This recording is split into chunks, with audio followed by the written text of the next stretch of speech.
السلام علیکم ویورز، آج ہسٹری آف واریر میں ہم ڈسکس کرنے جا رہے ہیں دنیا کے 10 اہم ترین جنگجو جن کے بارے میں شاید بہت ہی کم لوگ جانتے ہوں گے۔ تو چلتے ہیں ان کی طرف۔ نمبر 10 میں ہے پائرز گرلوف ڈونیا۔ پائر گرلوف ڈونیا 1515 میں ہیبسبرگ جیسا شاہی خاندان جو کہ آسٹریا پہ حکومت کرتا تھا، اس نے اپنے سپاہیوں کو حکم دیا کہ وہ پائر کے قصبے میں جائیں اور لوٹ مار شروع کر دیں۔ تو بجائے یہ سوچنے کے کہ ہمیں ایک دیو قامت انسان جو کچھ بھی کر سکتا ہے اس کے ساتھ الجھنا نہیں چاہیے، سپاہی پائر کے قصبے میں گئے اور انہوں نے وہاں کی عورتوں اور بچوں کو قتل کر دیا اور مقامی چرچ کو جلا دیا۔ اس طرح انہوں نے پائر سے عمر بھر کا انتقام مول لیا۔ اس واقعے کے ذمہ دار 4000 سپاہیوں کو پائر نے قتل کر دیا، لیکن اس کے باوجود وہ مطمئن نہیں ہوا۔ اس نے ہیبسبرگ کے ساتھ جنگ کرنے کا فیصلہ کیا۔ پائر نے باغیوں کے ایک گروہ کو اکٹھا کیا اور 4 سال ایک بحری ڈاکو کی حیثیت سے آسٹرین کشتیوں پر حملہ کرتا رہا۔ اس نے 138 کشتیوں کو ڈبو دیا۔ زمین پر اس کی فوج کامیابی کے ساتھ لوٹ مار کرتی رہی۔ انہوں نے 2 قلعوں میں لوٹ مار کی، تمام دیہات جلا دیے اور 300 دشمن سپاہیوں کو کچل دیا۔ پائر جو کہ ایک مضبوط بحری ڈکیٹ تھا، بادشاہ اپنی تمام قوت کے ساتھ بھی اسے کبھی شکست نہیں دے سکا۔ یہ 1520 میں اس جہاں فانی سے رخصت ہو گیا۔ نمبر 9 پہ ہے مائیموٹو مساشی۔ ویورز، اگر آپ کے چچا نے آپ کو 7 سال کی عمر میں تلوار بازی سکھانا شروع کی ہو تو یا تو آپ مستقبل میں ایک بہت اچھے تلوار باز بن سکتے ہیں یا پھر باقی کا بچپن لیگو سیٹ کو پاؤں کے ساتھ جوڑنے میں گزار دیتے ہیں۔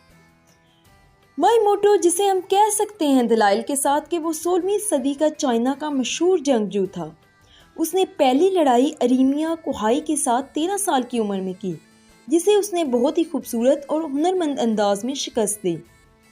اس نے اس کے سر پہ کھنجر مارا اور اسے موت کے منہ تک لے گیا۔ مائیموٹو نے 16 سال کی عمر میں اپنے گھر کو چھوڑ دیا اور قدیم چائنا کے تمام علاقوں کا سفر کرتا رہا۔ یہ مقامی لوگوں کو لڑائی کے لیے چیلنج کرتا رہا اور کئی دہائیوں تک دشمن کو ٹکڑوں ٹکڑوں میں کاٹ ڈالتا رہا۔ اس نے اپنی زندگی ایسے گزاری جیسے کہ ٹیکن گیم میں ایک ہی انسان ادھر ادھر گھوم رہا ہو۔ کچھ وقت بعد مائیموٹو اپنے دشمن کو آسانی سے کاٹ ڈالنے کی وجہ سے بیزار ہو گیا، لہٰذا اس نے لکڑی کی ایک تلوار بنائی اور اس کے ساتھ لڑنا شروع کیا۔ پھر بھی اسے کوئی شکست نہیں دے سکا۔ در حقیقت وہ اپنے تمام دشمنوں کے ساتھ ایسے ہی لڑتا تھا جیسے پول نوڈل کے ساتھ لڑ رہا ہو، پھر بھی وہ ہمیشہ سب سے اوپر ہوتا۔ 60 دشمنوں کو بیک وقت قتل کرنے والا مائیموٹو 55 سال کی عمر میں وفات پا گیا۔ نمبر 8 پہ ہے لیونیڈاس۔ قدیم یونانی جو کہ معذور بچوں کو پہاڑوں پہ پھینک دیتے تھے، غلاموں کا شکار کرتے تھے، 7 سال کی عمر میں اپنے مردوں کو فوجی ٹریننگ کے لیے بھیج دیتے تھے، انہی یونانیوں میں ایک یونانی بادشاہ لیونیڈاس عظیم انسان کے طور پہ ابھرا۔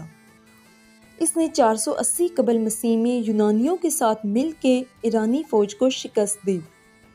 لیونیڈاس 300 یونانی سپاہیوں کو لے کے جنگ کے لیے نکلا، یہ سمجھتے ہوئے بھی کہ 70,000 سے 2 ملین تک ایرانیوں کا سامنا کرنا پڑ سکتا ہے، جو کہ بہادر بھی تھے اور یہ پیغام دے رہے تھے کہ ایرانیوں کی کمانیں ان کے تیروں کا راستہ روکنے کے لیے کافی ہیں۔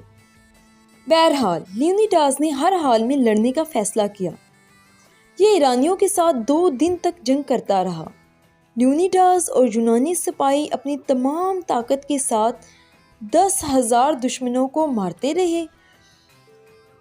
بدقسمتی سے ایک یونانی غدار نے ایرانیوں کو ایک دوسرا راستہ بتایا اور ایرانی اس راستے کو استعمال کرتے ہوئے یونانیوں کو گھیر لیا۔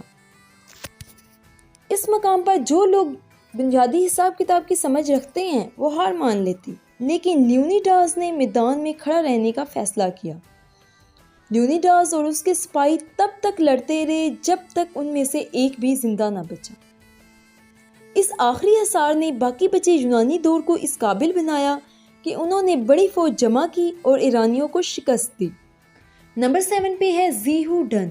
30ویں صدی میں پیدا ہونے والے زیہو کو ہم پرابلم چائلڈ بھی کہہ سکتے ہیں، کیونکہ اسے جس کے ساتھ بھی مسئلہ ہوتا یہ اس کو مارنا پیٹنا شروع کر دیتا۔ 13 سال کی عمر میں اس نے ایک انسان کو اس لیے قتل کیا کیونکہ اس نے اس کی پسندیدہ ٹیچر کی بے عزتی کی تھی۔ جوانی میں زی ہو نے ہان آرمی میں شمولیت اختیار کی۔ اس شمولیت کی وجہ وطن سے محبت نہیں تھی بلکہ اجنبیوں کو قتل کرنے کی خواہش تھی۔ جیسے جیسے لاشوں کے ڈھیر لگتے گئے زی ہو کا عہدہ بھی بڑھتا گیا۔ یہ کلونل جنرل کی بجائے میجر کے عہدے پہ فائز ہوا۔ وہ واقعہ جس نے زی ہو کو مزید عظیم بنایا وہ 194 عیسوی میں یا صوبے کے لیے لڑی جانے والی جنگ تھی۔ اس نے 10,000 سپاہیوں کے ساتھ مل کر اپنا راستہ صاف کیا۔ اس جنگ کے دوران اس کی بائیں آنکھ میں تیر لگا۔ آنکھ میں لگنے والا تیر لوگوں کو مہم جوئی سے روک سکتا تھا، لیکن آگے جو ہوا وہ ناقابل یقین تھا۔ زی ہو نے تیر کو آنکھ کے ساکٹ سے نکالا تو آئی بال اس کے ساتھ ہی جڑا ہوا تھا۔ اس نے اسے زمین پر پھینکنا سادہ الفاظ میں اپنے خاندان کے لیے توہین سمجھا، اس لیے اسے تیر کمانوں کے سامنے ہی کھا لیا۔ ہان آرمی یہ جنگ جیت گئی کیونکہ وہاں موجود کوئی بھی انسان اس قابل نہیں تھا کہ وہ ایک ایسے انسان کے ساتھ لڑتے جو کہ سر کاٹنے والے تیر کو بھی واپس نہیں پلٹتا۔ نمبر 6 پہ ہے ہیرالڈ فیئر ہیئر۔ ویئرز، ہم سب اپنے پیاروں کی توجہ پانے کے لیے وہ تمام کام کر گزرتے ہیں جو عام طور پہ نہیں کیے جاتے۔ اگر آپ کو لگتا ہے کہ ایک اٹالین کھانا بنا کے یا کوئی خوبصورت نظم لکھ کے آپ اپنے آپ کو پرجوش ثابت کر سکتے ہیں تو یہ کسی کے لیے ایک الگ ملک بنا کے دینے کے مترادف نہ ہوگا۔ 9ویں صدی میں ناروے ایک الگ قوم کے طور پہ نہیں تھا بلکہ مختلف مذہبی کنگڈم کا مجموعہ تھا۔ تو وہاں ہی ایک چھوٹے سے کنگڈم کا بادشاہ ہیرالڈ فیئر ہیئر تھا۔ اس نے ہالینڈ کی شہزادی کو شادی کی پیشکش کی، جبکہ شہزادی نے انکار یہ کہہ کے کر دیا کہ وہ ایک ایسے انسان کے ساتھ نہیں رہ سکتی جو چھوٹے سے کنگڈم کا بادشاہ۔ بجائے اس کے کہ وہ اس انکار کو سمجھتا اور گھر جاتا، اس نے قسم کھائی کہ وہ ان کے تمام کنگڈم کو فتح کرے گا اور وعدہ کیا کہ وہ اپنے خوبصورت سنہری بالوں کو نہ تو کٹوائے گا اور نہ ہی کنگھا کرے گا۔ اس نے اسکینڈینیویا سے اپنا راستہ بناتا ہوا آگے بڑھتا چلا گیا اور فوج در فوج اپنی سلطنت میں اضافہ کرتا گیا۔ ایک جنگ کے دوران 3 بادشاہوں نے مل کے اس پہ حملہ کیا، جبکہ ہیرالڈ فیئر ہیئر فوج کو کاٹتا ہوا بادشاہوں تک پہنچا اور انہیں موت کے منہ تک پہنچایا۔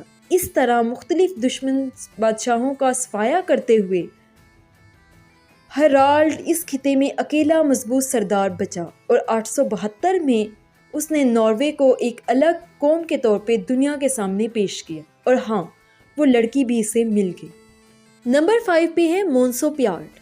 مونسو پیارڈ کے پاس ایک ایسا زہریلا مواد تھا جس سے یہ کسی کو بھی قتل کر سکتا تھا اور کوئی قتل کی وجہ بھی دریافت نہ کر پاتا۔ مونسو پیارڈ کوائی بورنیا میں رہنے والا ایک ہیڈ ہنٹر تھا۔ اس کا گاؤں مسلسل مضبوط قبیلوں کی لوٹ مار کا شکار تھا، اسی وجہ سے وہ اپنے گاؤں سے اکتا گیا اور جنگل میں نکلا۔ وہ 2 میٹر دھونکنی اور مٹھی بھر زہر لے کے جنگل سے نکلا اور چپکے چپکے مختلف گاؤں کا چکر لگاتا رہا اور وہاں موجود دشمن قبیلے کے سرداروں پر حملہ کرتا رہا۔ ہر قتل کے بعد وہ اس کے سر کو خنجر سے کاٹتا اور اس کی کھوپڑی صندوق میں جمع کر لیتا۔ وہ 42 کھوپڑیوں کے ساتھ اپنے گاؤں واپس آیا، جو کہ باقی قبیلوں کے لیے ایک سبق تھا کہ کوائی کے ساتھ الجھنا نہیں۔ اتنے لوگوں کے قتل کا سہرا جب مونسو پیارڈ کے سر پر آیا تو وہ گاؤں کا سردار بن گیا۔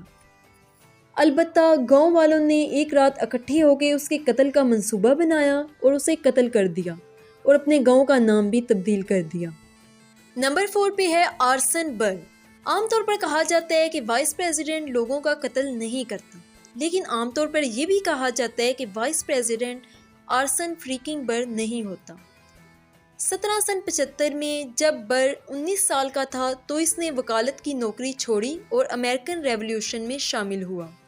کیوبر کی جنگ میں اس نے 20 دشمنوں کو خود مارا اور کمانڈنگ آفیسر کو بھی بچایا۔ اس کے بعد برن نے نیو یارک میں اپنی خدمت سر انجام دی اور جارج واشنگٹن کے ساتھ مل کر مون موت کی جنگ لڑی۔ یالا میں مقامی اسٹوڈنٹ کے ساتھ مل کے اس نے 2000 برطانوی سپاہیوں کا مقابلہ بھی کیا۔ جنگ کے خاتمے پر برن نے سیاست آغاز کرنے کا فیصلہ کیا، لہٰذا تھامس جیفرسن کے وائس پریزیڈنٹ بنا۔ دفتر کی نوکری اسے جان لینے سے نہ روک سکی۔ الیگزینڈر ہیملٹن کے ساتھ ایک دن جھگڑے کے دوران بر نے اس کے ساتھ لڑائی کی اور اسے موت کے گھاٹ اتار دیا۔ البتہ نیو یارک کی ریاست نے اس کے لیے اریسٹ وارنٹ جاری کیے، جبکہ بر نے اسے نظر انداز کیا اور وزیر اعظم کے عہدے کے لیے آ گیا۔ اس دن اس کے دفتر میں کوئی بھی موجود نہیں تھا اور وہ وہاں پہ ہر ایک کو قتل کرنے کے لیے تیار تھا۔ نمبر 3 پہ ہے فلیما۔ عام طور پر یہ سمجھا جاتا ہے کہ رومی سپاہی عظیم زندگی گزارتے ہیں، لیکن حقیقت میں وہ غلام ہوتے ہیں جن پر زور دیا جاتا ہے کہ وہ لوگوں کی تفریح کے لیے لڑیں اور بہت سی جنگیں جیتیں۔ البتہ تمام سپاہیوں کا بھی یہی خواب ہوتا ہے کہ وہ زیادہ سے زیادہ جنگیں جیتیں۔ سائبیریا کا ایک سپاہی جو کہ فلیما یعنی آگ کے نام سے مشہور تھا، اسے نہ تو ریٹائرمنٹ میں کوئی دلچسپی تھی اور نہ ہی اپنی زندگی کے باقی 30 سال گزارنے میں کوئی دلچسپی تھی۔ البتہ اسے مشہور ہونے کا بہت شوق تھا۔ اسے ہم تلوار اور موت کی خواہش رکھنے والا کم کردیشین کہہ سکتے ہیں۔ وہ تلوار اور زرہ کے ساتھ مختلف سپاہیوں کے طوفان کے ساتھ لڑا اور بہت سے جال کو ناکام بنایا۔ اسے بہت سے دشمنوں نے آزادی کی پیشکش کی، لیکن وہ لوگوں کے مزید ٹکڑے ٹکڑے کرتا رہا۔ اس نے تقریباً 34 جنگیں لڑیں اور 13 سال تک جنگیں لڑتا رہا۔ البتہ 200 عیسوی میں اس کا ارینا میں قتل ہوا۔ نمبر 2 پہ ہے چنگیز خان۔ چنگیز خان منگول سلطنت کا بانی تھا اور منگول سلطنت 24 ملین مربع فٹ تک پھیلی ہوئی تھی۔ چنگیز خان نے اپنے راستے میں آنے والے تمام لوگوں کا صفایا کیا اور 40 ملین قتل کیے، جو اس وقت دنیا کی آبادی کا 10% تھا۔ ویورز، کوئی بھی انسان بغیر کسی ہنر کے کسی گروہ کا سردار نہیں بنتا۔ چنگیز خان ایک بے خوف جنگجو اور ہنرمند تیر کمان تھا۔ پہلی مرتبہ اس نے اپنی بے خوفی اور تیر کمانی کو تب آزمایا جب تاجروں کے ایک گروہ نے اسے غلام کے طور پر پکڑا۔ اس نے اپنے بیگم کے ساتھ قید کی بجائے بھاگنے کو ترجیح دی۔ یوں اس نے اپنے لیے آزادی کا راستہ کھولا۔ چنگیز خان کو ہم ایک خطرناک دشمن بننے کے ساتھ ساتھ پہلا ماہر ماحولیات بھی کہہ سکتے ہیں، کیونکہ اس نے زمین پر اتنے لوگوں کا خاتمہ کیا جس سے زمین پر کاربن ڈائی آکسائیڈ گیس کی مقدار کم ہوئی، اور تہذیب یافتہ لوگ بھی اسی کی وجہ سے غیر آباد جنگلوں میں منتقل ہوئے۔ اس لیے ہم کہہ سکتے ہیں کہ چنگیز خان نے اس زمین سے تقریباً 700 ملین ٹن کاربن ڈائی آکسائیڈ گیس کا صفایا کیا۔ نمبر 1 پہ ہے گیلویرینو۔ 15ویں صدی کا یہ جنگجو 150 لوگوں کو لے کے ایرانی سلطنت پر حملہ کرنے کے لیے نکلا۔ اس کے دشمن کے پاس بندوقیں تھیں جبکہ اس کے ساتھیوں کے پاس تلواریں تھیں، لہٰذا بندوقوں نے تلواروں کو شکست دی اور دشمنوں نے گیلویرینو کو قید کر لیا۔ انہوں نے اس کے ہاتھ کاٹ دیے اور پھر سبق کے طور پہ اسے اس کے قبیلے واپس بھیج دیا۔ البتہ ہاتھ کٹ جانے سے گیلویرینو کے حوصلے پست نہیں ہوئے، بلکہ اس نے دوبارہ حملہ کرنے کا فیصلہ کیا۔ بغیر اسلحے کے جنگ میں داخل ہونے کی بجائے اس نے اپنے ہاتھوں پر خنجر نصب کر لی، لہٰذا ہم اسے وولویرائن جانور کے ساتھ تشبیہ دے سکتے ہیں۔ گولویرینو 3000 جنگجوؤں کو لے کے دوسرا حملہ کرنے کے لیے نکلا، لہٰذا اس بار بھی تلواریں بندوقوں کا مقابلہ نہیں کر سکی۔ اس نے 30 سپاہیوں کو قتل کیا، اس کے بعد ایرانیوں کے نائب کمانڈر کو پکڑا اور اسے کاٹ ڈالا۔ البتہ بعد میں یہ خود پکڑا گیا اور ایرانی اس کا خنجر والا ہاتھ دیکھ کے بہت متاثر ہوئے۔ انہوں نے اسے آزادی کی پیشکش کی، جبکہ خنجر والے ہاتھوں والا گیلویرینو اس نے دشمن کی آنکھوں میں گھورا اور کہا کہ اگر تم لوگ مجھے آزاد کر دو گے تو میں اپنے دانتوں سے تم لوگوں کو چیر پھاڑ دوں گا۔ لہٰذا ایرانیوں نے اسے اپنے کتوں کے آگے ڈال دیا اور انہیں کھلا دیا۔ ویورز، یہ تھی ہماری آج کی ویڈیو۔ کمنٹ میں ضرور بتائیے گا کہ آپ کو یہ ویڈیو کیسی لگی، اور اس ویڈیو کو لائک اور سبسکرائب ضرور کیجیے گا۔ اللہ حافظ۔